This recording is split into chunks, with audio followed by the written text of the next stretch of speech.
faire, c'est de commencer. Il est 10h31, donc on va pouvoir démarrer le webinaire. Donc le sujet du jour est aujourd'hui 10 conseils pour réussir une enquête. L'idée, c'est de vous faire partager notre expérience par rapport à toutes les enquêtes et tous les projets que l'on a pu conduire ces dernières années chez Vocasa. Pour me présenter très rapidement, donc je suis Johan Duranton, je suis directeur commercial chez Vocasa et j'ai une douzaine d'années d'expérience dans ce domaine dont je souhaite vous faire profiter aujourd'hui.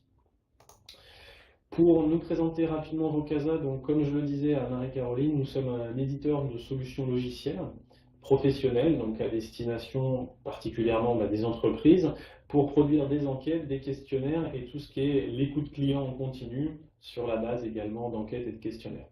Nous avons 12 ans d'expérience, plus de 1000 clients répartis principalement en France, mais également dans les pays étrangers, et nous faisons partie du groupe Winsoft qui contient 50 salariés.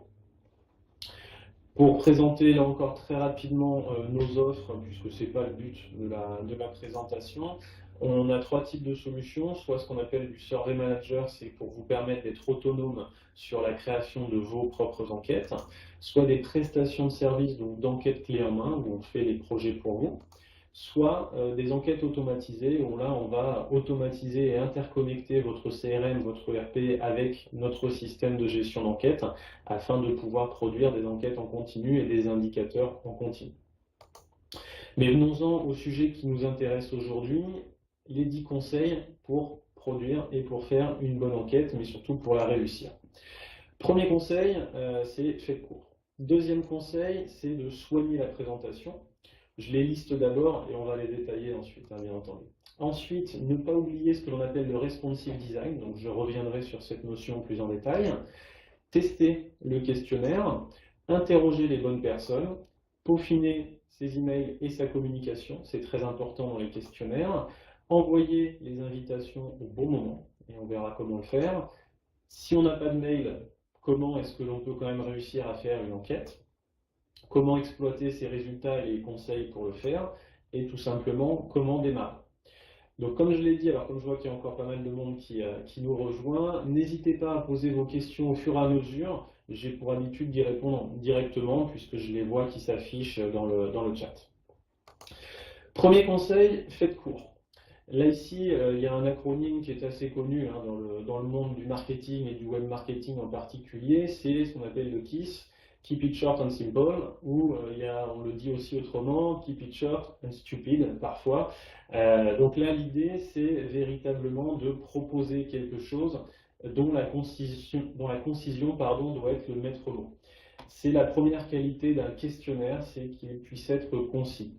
En effet, on a souvent tendance à avoir, nous, en tant que prestataire là-dessus, des questionnaires trop longs, et cela nuit au taux de retour d'un questionnaire. Il faut absolument éviter deux tentations dans un questionnaire en ligne, notamment. C'est la tentation de vouloir amortir le coût d'une enquête en posant beaucoup de questions. Ça n'a pas de sens, ça n'a pas d'intérêt, puisque déjà une enquête en ligne coûte bien moins cher qu'une enquête que vous faisiez précédemment par téléphone ou par papier. On divise les coûts entre 10 et 20, donc c'est des choses complètement différentes. L'autre point à éviter, c'est de vouloir tout demander, parce que ces 2, 3, 5 dernières années, on n'a posé aucune question à nos clients ou à nos fournisseurs ou à nos salariés. Et donc du coup, on veut tout demander, ce que l'on n'aurait pas demandé dans les dernières années. Et là, ça pose un problème également, parce que en 2016, les gens ne vont pas consacrer 15 minutes, 20 minutes à vous répondre à une enquête. Une bonne enquête aujourd'hui en 2016 se compose d'environ 10 à 25 questions. Au-delà, les taux de retour commencent déjà à baisser. Donc c'est un premier point sur lequel il faut évidemment faire très attention. Deuxième point, ça paraît une évidence, mais il est toujours bon de le redire, c'est de soigner la présentation. Comme pour tout document qu'une entreprise va produire, il faut une présentation irréprochable. Et surtout, vu que si ça va être à destination de vos clients ou de vos salariés, il faut faire attention parce qu'une enquête véhicule votre image et témoigne de l'attention que vous portez à vos clients. Plusieurs éléments à vérifier, la charte graphique, bien entendu, si vous avez vous-même conçu une charte graphique, donc j'imagine, Marie-Caroline, par exemple, vous qui êtes dans le web marketing, j'imagine votre structure a une charte graphique. vous l'adaptez à vos documents PowerPoint, vous l'adaptez à votre site internet. Il faut que ça soit le reflet ici dans vos enquêtes, notamment par internet. Si vous n'avez pas défini de charte graphique, notre conseil ici, c'est de reprendre vos logos, vos illustrations, vos couleurs et puis vos polices de caractères que vous avez déjà sur votre site internet. Et oui, en effet, on doit vous reconnaître au premier coup d'œil et on le verra, c'est aussi important dans les emails également. Autre point d'attention sur la présentation, c'est la navigation et la mise en page. La navigation et la mise en page doivent être le plus clair possible. Le but, c'est de faciliter au maximum la tâche des personnes qui vont vous répondre. L'exemple ici que l'on voit sur l'écran nous montre le logo en haut à gauche, c'est ce qu'il y a d'assez classique, le titre en haut à droite, des boutons qui vont venir se mettre ici pour naviguer entre les pages, même si la personne peut aussi utiliser les boutons de son navigateur internet. Ces boutons, quand on est en responsive design, sur smartphone notamment, se grossissent automatiquement dans vos casas. On a également ici une barre de progression qui permet au répondant de savoir où il en est. Et puis aussi et surtout, on va avoir des codes couleurs. Par exemple, vous voyez, quand on répond, si on est content, pas content, satisfait, pas satisfait, etc. Une bonne solution informatique comme Vocasa va pouvoir vous permettre d'afficher en vert, en rouge, en orange, en couleur les éléments pour que votre répondant visualise bien ce qu'il a répondu. Autre point également, donc dans l'organisation, les questionnaires Internet, ils ont l'avantage de pouvoir être organisés sur plusieurs pages. Il faut profiter du coup de cette possibilité pour avoir un questionnaire le plus fluide possible. Donc on nous demande souvent le nombre de questions que l'on peut mettre par page. Dans Vocasa, vous n'avez pas de limite ni basse ni haute. Mais il faut absolument éviter deux écueils. Le premier, c'est de mettre une ou deux questions sur chaque page. C'est très rébarbatif pour le répondant puisqu'il va devoir cliquer sans arrêt sur le bouton suivant, il répond suivant, etc. Et l'autre point, c'est de mettre trop de questions sur une même page. On a tendance à voir ça là, sur certaines enquêtes aujourd'hui, où on a 30 questions sur la même page, et ça donne juste envie aux répondants de s'enfuir, au pire, ou de ne pas répondre du tout également, donc c'est pas du tout adapté. Notre conseil, c'est de faire un thème, une page. Une rubrique, une page, la qualité de mes services. Si j'ai 2, 3, 5, 10 questions, ça va me faire une page en entier. Donc ça, c'est vraiment notre conseil pour avoir un questionnaire qui fonctionne bien et qui soit fluide pour le répondre. Troisième conseil, n'oubliez pas le responsive design. Donc pour ceux qui ne sont pas au fait de cette notion, le responsive design, c'est le fait que votre formulaire, votre site internet, votre questionnaire, votre enquête va s'adapter automatiquement au format sur lequel il est lu. Donc là, on le voit sur l'écran. Donc sur un ordinateur, un grand écran, un écran de PC portable, une tablette ou un smartphone. Donc là ici je tiens à faire deux nuances et deux notions. Le responsive design va véritablement permettre à vos questionnaires de s'adapter. On voit également d'autres questionnaires qui sont ce que l'on appelle mobile first. Mobile first, ça porte assez bien son nom, même si c'est de l'anglais. Ici, ça veut dire que vos questionnaires vont s'adapter automatiquement au mieux pour les smartphones. Par contre, quand on va les lire sur un ordinateur, ils vont être tout petits et généralement pas très pertinents sur un ordinateur. Quelques statistiques pour étayer le discours là-dessus. C'est tout d'abord la première stat, c'est 50% des réponses à l'heure actuelle se font sur smartphone ou sur tablette. Ça veut dire également que 50% des réponses se font sur ordinateur. Donc on est à un moment charnière en fait, des enquêtes notamment par internet ou par SMS aussi, où il faut être capable de gérer les deux. Et pour gérer les deux, seule la technologie responsive design va vous permettre de faire ça. Ma conclusion là-dessus, c'est que des questionnaires en responsive design, aujourd'hui en 2016, c'est vraiment quelque chose d'obligatoire. Donc n'hésitez pas, si vous avez des questions, sinon je poursuis. Autre conseil, c'est le fait de tester son questionnaire. Donc on nous pose aussi assez souvent la question. Avant d'envoyer son questionnaire à des milliers de personnes, on a généralement une petite appréhension et c'est normal de l'avoir puisque on va envoyer ça à plein de personnes d'un coup et donc on va avoir des retours. Nous, notre conseil, c'est de tester ce questionnaire sur 5 à 10 personnes. Selon la confidentialité de vos questions, etc., vous pouvez le tester soit en interne, soit en externe, carrément, c'est souvent ce qui est le mieux à des personnes qui ne sont pas dans votre entreprise, et c'est vraiment ce qui peut être le mieux. Donc faire participer votre entourage. Le but, c'est de lever tout doute et de le diffuser à quelques répondants en amont pour être capable de s'améliorer sur le questionnaire. Donc en mettant en situation des répondants, des personnes non directement impliquées dans la rédaction du questionnaire, vous allez pouvoir relever des points d'amélioration ou des erreurs pour lesquelles vous n'aviez pas le recul suffisant en tant que rédacteur. Deux choses à vérifier principalement. Tout d'abord, la formulation des questions.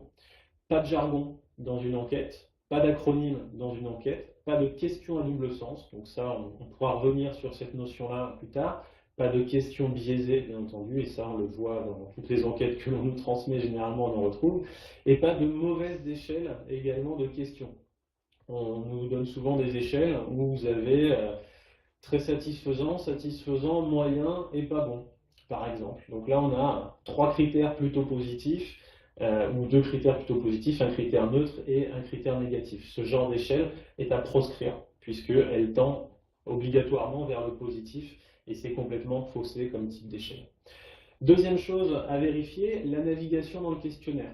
Tout d'abord de vérifier qu'elle est bien facile pour le répondant, qu'elle est bien compréhensible et intelligible, et également que ce qu'on appelle les branchements logiques ou les questions filtres, donc par exemple si je suis une femme, je vais voir telle question, si je suis un homme, au contraire, je vais voir telle question, que tout cela fonctionne bien, évidemment. Donc ça, c'est permis, évidemment, dans les logiciels professionnels, hein, comme Vocasa, d'avoir ce genre de questionnaire avec des filtres. On va maintenant passer au cinquième conseil, donc, qui est d'interroger les bonnes personnes. Contrairement au téléphone ou au courrier, l'email permet de toucher facilement et à faible coût l'ensemble de vos clients, de vos salariés, de vos fournisseurs.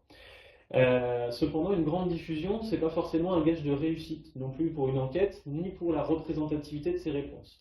C'est pourquoi il faut choisir judicieusement les personnes à interviewer. Quelques conseils, et là je vais rebondir un petit peu sur les personnes qui ont pu se présenter pour donner quelques exemples adaptés. Tout d'abord, ciblez vos répondants.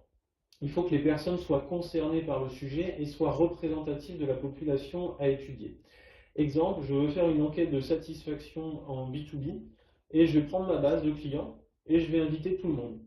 Ça serait une erreur puisque peut-être que dans cette base client, j'ai des clients mais qui ne m'ont rien acheté depuis 24 mois par exemple. Ces personnes-là, il ne faut pas que je les invite à mon questionnaire de satisfaction puisqu'ils ne vont pas avoir la bonne vision. Mon entreprise, il y a 24 mois, elle n'est pas la même que celle qu'elle est aujourd'hui. Donc, ils ne vont pas avoir la bonne vision, ils ne vont pas être dans la population étudiée. Donc, il faut faire attention à ça. Quand on fait de l'enquête client, il faut généralement prendre des gens qui ont acquis quelque chose dans les 12 à 18 derniers mois, quand on fait du B2B avec les récurrents annuels ou choses comme ça. C'est ce qui peut être intéressant. Ensuite, il faut choisir la bonne taille d'échantillon. Ça, c'est toujours un petit peu délicat à faire et cela dépend du contexte ainsi que du secteur. Alors là, je vais prendre un exemple un petit peu autre, mais qui est d'actualité également. Les études politiques, par exemple, se font souvent sur des échantillons entre 800 à 1200 personnes pour que les données soient représentatives. Et encore, on sait qu'il y a des marges d'erreur qui peuvent être très importantes malgré tout. Si moi je suis une entreprise qui fait du B2B, j'ai 200 clients, bah bien entendu, je ne vais pas pouvoir avoir 800 réponses en n'ayant que 200 clients.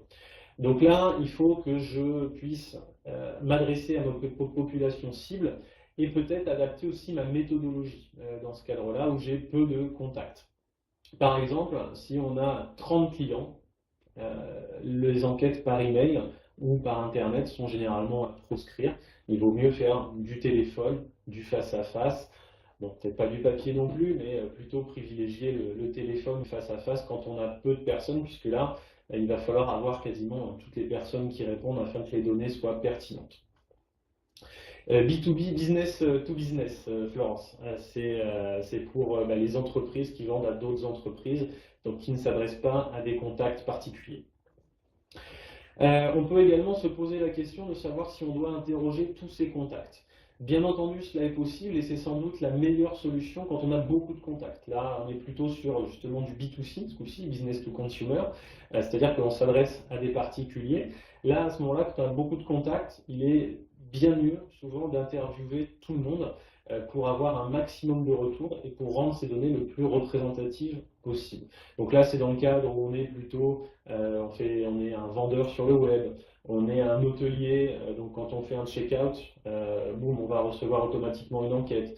On vient de livrer une prestation de service, donc on peut coller comme cela de façon très directe avec l'interaction client.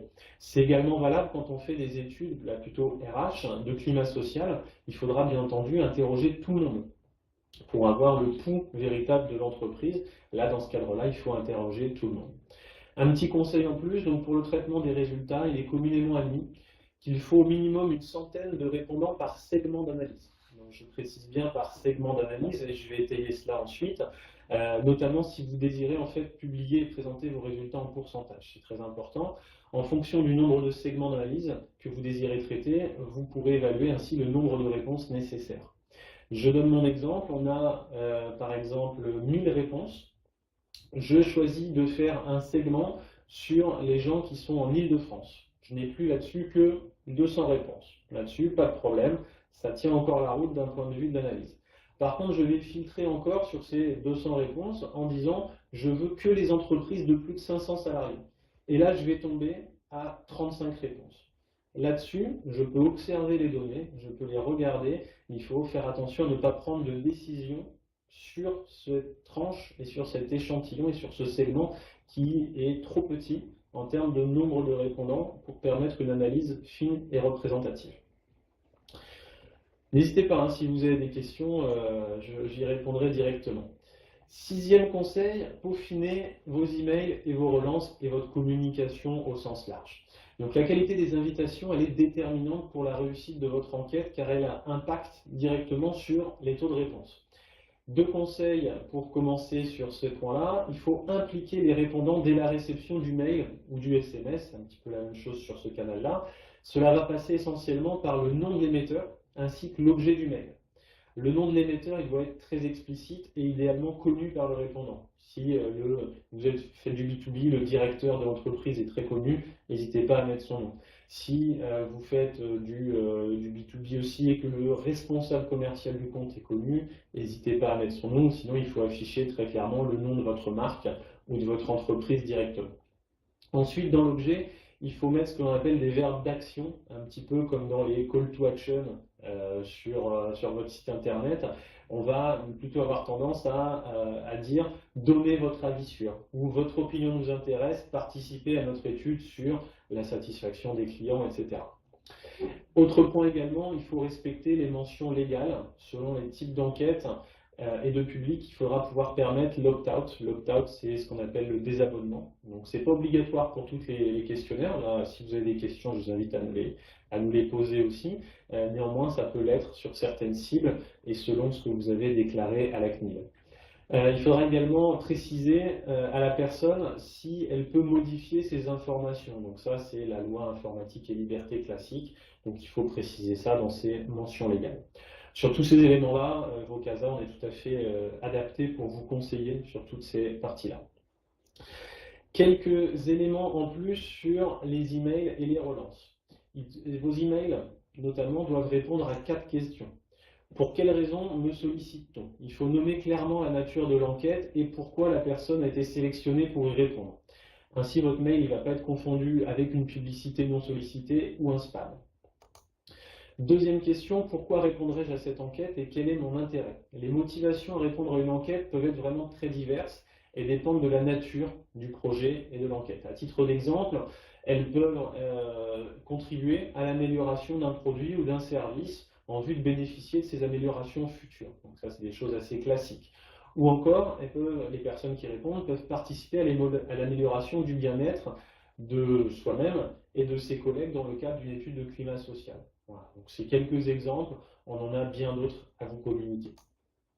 Ensuite, à quoi vont servir mes résultats et sont-ils anonymes? Là encore, on est tous soucieux de l'utilisation qui va être faite de nos réponses. Donc si l'enquête est anonyme, il faut le préciser. Si au contraire l'enquête est nominative, il faut rassurer le répondant en lui indiquant que l'on ne va pas communiquer ces informations personnelles à des tiers et qu'ils ont le droit de les modifier et d'y accéder, etc. Dernière question, combien de temps dure le questionnaire? C'est quelque chose que nous, on conseille de préciser à votre répondant, puisque du coup, il va pouvoir y répondre au moment où il choisira. C'est ça qui est intéressant aussi via les enquêtes par Internet, c'est qu'il peut très bien recevoir l'email à 9h30, il n'a pas le temps à 9h30, on lui a précisé que l'enquête mettait 3 minutes à répondre, il va plutôt le faire à sa pause, quand il sera dans les transports ou quand il aura un moment où il sera plus calme. Là encore, c'est quelque chose vraiment qui est très important et qui permet d'augmenter le taux de retour quand on précise cette information. Et il faut la préciser de manière franche et honnête. Par exemple, si vous avez un questionnaire de 40 questions et que vous dites à votre répondant que ça va mettre 2 minutes à répondre, c'est complètement faux. Et si vous ne tenez pas votre promesse, le répondant s'arrêtera en cours de route. Septième conseil, d'envoyer les invitations au bon moment. Donc avant, je dirais avant l'ère des smartphones, des tablettes, etc., les gens répondaient de façon très classique entre 9h à 18h. Aujourd'hui, les plages horaires sont beaucoup plus longues, puisque les gens répondent, comme on l'a vu tout à l'heure, avec leur smartphone, avec leur tablette. Donc aujourd'hui, beaucoup de réponses se font après 18h, notamment quand les gens vont être dans les transports en commun, par exemple, ou une fois que, par exemple, les enfants sont couchés et qu'on se met tranquillement sur son canapé. Donc là, à ce moment-là, les gens vont pouvoir répondre plus calmement aux enquêtes. Ce qu'il faut savoir pour les enquêtes par mail ou par SMS, c'est que dès le premier jour, vous allez collecter 65% de votre globalité de vos réponses. Les gens ont tendance à répondre soit tout de suite, soit jamais. Entre le second et le troisième jour, vous allez grappiller encore 10% de vos réponses et le reste des réponses interviendront une fois que vous aurez envoyé une relance. Nous, on conseille de faire 1 à 2 relances maximum selon votre taux de retour et selon la typologie du questionnaire. Évidemment, sur une enquête de climat social, on peut vouloir obtenir 80 ou 85% de taux de retour. Donc là, on peut relancer, c'est moins gênant, on est sur de l'interne. Sur une enquête de clients en B2B par exemple, et on va se limiter généralement à une relance et éventuellement une deuxième si votre taux de retour vous ne le jugez pas suffisant. Mais on va s'arrêter là après en général. On nous demande souvent les conseils sur le bonjour, la bonne heure, etc. Il n'y a pas de moyenne, il n'y a pas de tendance, chaque projet va avoir sa propre réalité puisque chaque secteur a ses propres habitudes, chaque personne a ses propres habitudes également. Ce que l'on constate, quelques exemples, c'est que par exemple pour un check-out suite à une sortie d'un hôtel, d'une prestation de tourisme, etc., vaut mieux envoyer l'email directement à J+1 ou à J+1 heure après la sortie des personnes. Quand on est à un cabinet comptable, que l'on fait du B2B, il vaut mieux choisir une bonne journée. Nous, ce que l'on a constaté, c'est que les gens répondent plus, par exemple, le vendredi au questionnaire. Donc, du coup, pourquoi pas l'envoyer le vendredi matin pour leur permettre. Check-out, c'est sortie d'un hôtel, par exemple. C'est comme le check-in, check-out dans un avion. Ça fonctionne aussi pour tout ce qui est dans l'industrie du tourisme au sens large. Quelques tendances, donc comme je disais, le bon taux de retour, il y a le vendredi qui fonctionne bien en effet.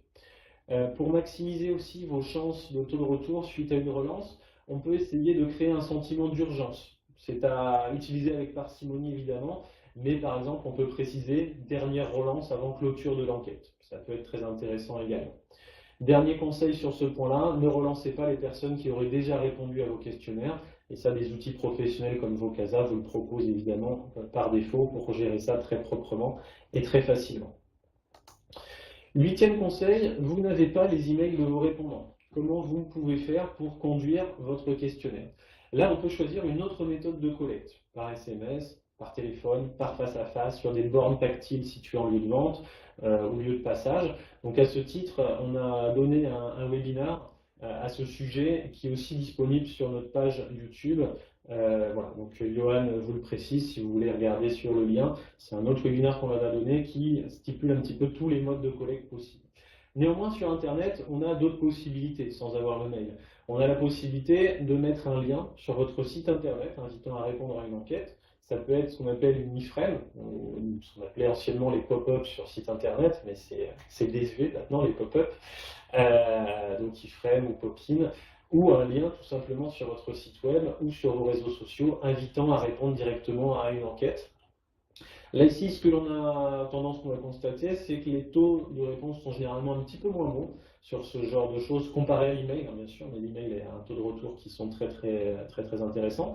Donc là, ce que l'on peut conseiller, c'est généralement de mettre des incentives assez légers, qui vont être des bons d'achat, des bons de réduction, ou bien la participation à un jeu concours pour gagner, par exemple, une smartbox, une montre connectée, ou des choses un petit peu comme ça. Mais il ne faut pas mettre un budget conséquent dessus, puisqu'il faut que les gens qui répondent soient surtout intéressés par la réponse et pas par le cadeau.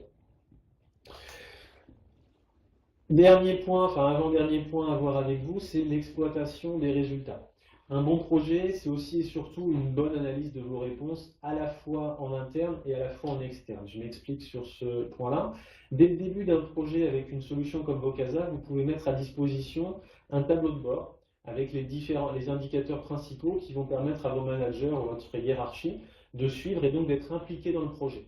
Ça, c'est super important d'impliquer les gens dans un projet de questionnaire, puisque le but d'un questionnaire, c'est de changer une organisation, c'est de la faire évoluer par rapport à ce que vos clients, vos salariés, vos fournisseurs disent de vous. Si vous n'êtes pas prêt à changer, si la hiérarchie n'est pas prête à changer, un questionnaire, ça peut servir à rien et ça serait dommage. Donc là, ici, on va leur mettre à disposition quelques informations, pas toutes, mais ça va être par exemple le taux de satisfaction, le Net Promoter Score, le taux de réponse, par exemple, qui peuvent être des indicateurs très classiques. Donc Vocasa, nous on propose des tableaux de bord qui peuvent vous être très utiles là-dessus et à tout moment. Ainsi, après avoir suivi en fait au jour le jour la progression de ces indicateurs, vos collègues, vos managers, votre hiérarchie, ils vont accueillir avec beaucoup d'impatience les résultats finaux et détaillés de vos questionnaires. Le but aussi, c'est de garder la maîtrise de la présentation de ces résultats. Nous, dans une présentation, on déconseille de communiquer toutes les informations, surtout si on a posé pas mal de questions. Il faut choisir ces informations que l'on va diffuser, puisque ça peut sinon lasser l'auditoire. On est de plus en plus à peur de notre consommation de l'information, c'est également valable pour les enquêtes. Donc, il vaut mieux sélectionner quelques analyses qui auront du sens vis-à-vis de l'objectif de l'enquête, et laisser à la disposition ensuite l'intégralité des informations dans des annexes ou dans des éléments plus détaillés par la suite. Donc au moment de l'analyse et de la sélection, des tris à plat, des tris croisés que vous désirerez présenter, il est important de rester critique vis-à-vis des résultats obtenus et de pouvoir les commenter également. Il faut aussi régulièrement s'interroger sur la représentativité de l'échantillon et de la pertinence à extrapoler ces informations sur l'ensemble de la population. Donc c'est ce que j'indiquais tout à l'heure par rapport aux segments filtrés où il faut faire très attention à ça. Dernier conseil, il convient d'entretenir sa base de répondants en remerciant les personnes qui vous auraient répondu par exemple et en leur envoyant par exemple un email de remerciement. Il peut être intéressant également de leur communiquer quelques informations sur les résultats que vous avez vous-même collectés en leur donnant pourquoi pas accès eux aussi à un tableau de bord qui sera peut-être plus limité mais avec quelques informations pour qu'ils gardent la motivation à répondre dans les années futures, tout simplement. Donc enfin, comment démarrer? Eh bien, tout simplement, vous pouvez nous contacter si vous le souhaitez, si vous souhaitez lancer des projets d'enquête ou si vous avez besoin de conseils plus en amont, plus en détail, plus adaptés à votre projet. N'hésitez surtout pas à nous contacter. Donc là, j'indique ici sur cette slide nos numéros de téléphone ainsi que notre email, donc info@vocasa.com ou au 04 32 44 83 40. Donc n'hésitez pas à nous contacter si vous souhaitez lancer des projets de questionnaire. Le programme de Vocasa au niveau des webinars, donc on en donne assez souvent, donc surtout n'hésitez pas à regarder notre programme donc sur Webikeo. Tout à l'heure, cet après-midi, je donne un autre webinar sur les meilleurs indicateurs en satisfaction. Donc pour ceux qui ont des questionnaires de satisfaction parmi vous, surtout n'hésitez pas à venir, c'est à 15h, ça dure 30 minutes également. Et là, on va aller vraiment plus dans le détail des indicateurs, de leur utilité et de comment on les interprète également. Donc ça peut vraiment être un bon complément à cette première présentation. On va donner également notre webinar donc, que vous pouvez voir affiché ici sur comment transformer vos clients satisfaits et insatisfaits en chiffre d'affaires, les leviers pour augmenter les taux de retour, pourquoi passer à l'écoute client en continu, tout ce qui est sur le marketing du futur, les évaluations de formation à chaud, et également 10 conseils pour faire des graphiques parlants. Donc surtout, n'hésitez pas à vous inscrire à nos futurs webinars. Donc comme je vous l'avais indiqué au début, tous les participants vont recevoir un email avec la présentation d'aujourd'hui. Et donc, bah, si vous avez des questions, hein, je suis disponible pour répondre. Il y en a eu assez peu pendant le webinaire. Donc, n'hésitez pas à en poser dès maintenant si vous le souhaitez. Sinon, je me tiens à votre disposition par la suite. Mais je vais vous laisser quelques minutes pour pouvoir exprimer vos questions.